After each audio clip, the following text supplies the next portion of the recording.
Welcome to One Chemistry. This is 365 Chemistry series, Organic Chemistry questions for you.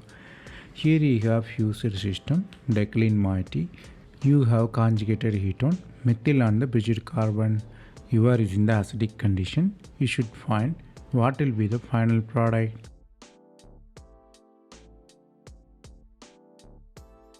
Here the reaction is technically called Dienone phenol rearrangement. First step of the reaction will be ketone functional group reacts with H+. You have protonation at oxygen. Then you have the cation in the system. It has to be quenched. For quenching, the methyl group migrates. You have conjugated alcohol there. Here the chance of aromatization is high. So H+ eliminates, aromaticity is regained. You have phenol. Here the rearrangement occurs through methyl shift. That's why it's called dienone and end up with phenol. So dienone phenol rearrangement.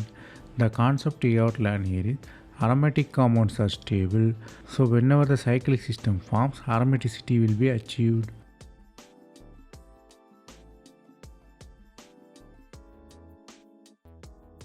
That's all from this video. Thanks for watching.